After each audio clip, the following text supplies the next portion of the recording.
Despite being the most successful wrestling promoter of all time, Vince McMahon appears to loathe, or at least resent, the industry he has dominated. The man is nothing if not an enigma. In 36 years of running WWE, he has never once deviated from using belts to decorate his champions, and yet loathes the word belt. To him, it's a championship, despite the fact it is obviously, yes, quite clearly, a belt. There are a million mental examples just like this. My name is Adam Cleary, and these are the 8 most infuriating WWE quirks. But before we begin, why not subscribe to stay notified? Ding, ding, done.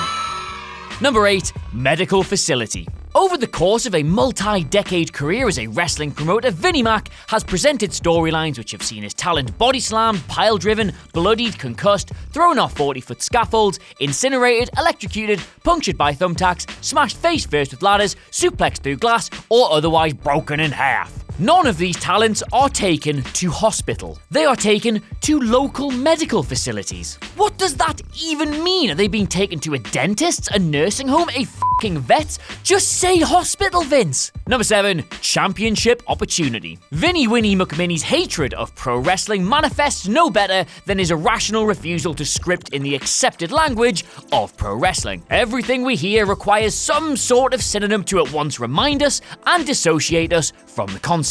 Soon, WWE will refer to rings as enclosures, rivalries as conflicts, and the word feud is already off the 4-legged dining structure. The worst of which, though, is the recent development of referring to title shots as championship opportunities because Vince thinks shot sounds too violent. Yes, for real, he actually thinks that. Championship opportunity sounds almost hysterically contrived, and as such is a fitting byproduct of a hysterically contrived product where nothing organic can actually happen. You know, like a sneeze. Number 6.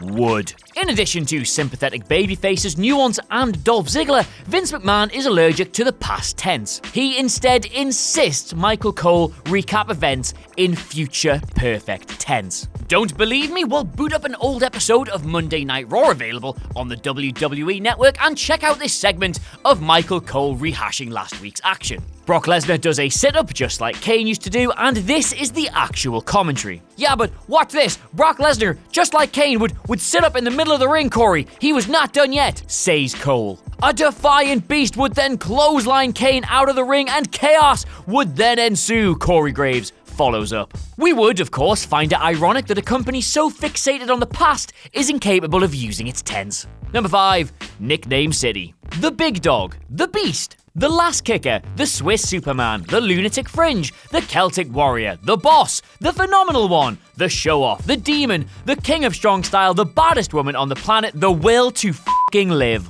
But the my turn, your turn structure of most WWE TV matches means we are subjected to this marketing overdrive every 30 seconds. The men in that ring are not pro wrestlers settling a personal conflict. They are walking, talking brands. And who is WWE's chief brand officer? That's right! And this barrage of nicknames exists because the mad old king hates... Number 4, pronouns. WWE commentators and other on-air personnel are forbidden from using pronouns. He, she, they, you know, the most natural means imaginable of referring to a subject after you have already established the subject. For the viewer, it only underscores the notion that the WWE on-screen product is deeply contrived and serves as a punishing reminder that the man in charge of it all is madder than a bag of smashed crabs. Whenever a wrestler, sports entertainer, holds an advantage over their opponent, builds momentum, any given commentator is required to refer to that sports entertainer by name relentlessly. Number 3, the name on the marquee. Every last moment in the WWE product, and remember, it's WWE TV, it's fairly easy to follow, it isn't Razorhead, is explained away by the commentary team. We have reached a saturation point at which WWE has somehow contrived to lessen anticipation for the most anticipated events on the calendar because branding has completely superseded any storytelling. WWE now sells pay-per-views like Shawn Michaels sells for Hulk Hogan. WrestleMania 33 was the ultimate thrill ride, and no segment in the months building up escaped that branding. Even The Undertaker said it. SummerSlam was the biggest party of the summer, which at 6.5 hours is fair enough, and Survivor Series was the one night a year that Raw and SmackDown battle for brand supremacy. Except for TLC and the Mixed Match Challenge. This is fine for commentary teams, but when WWE instructs its wrestlers to parrot this they appear less like wrestlers and more like marketing undergrads. Nobody talks like that in reality, and thus immersion becomes impossible. Number 2, each and every one of you. Along with strangling small animals to death and interviewing female talent in rooms with no cameras, Vince McMahon loves alliteration. Which is why virtually every heel is scripted to lash out at the fans with the words, each and every one of you, whenever they cut their customary promo. Every heel must, air quotes, explain their actions to the, air quotes, WWE universe.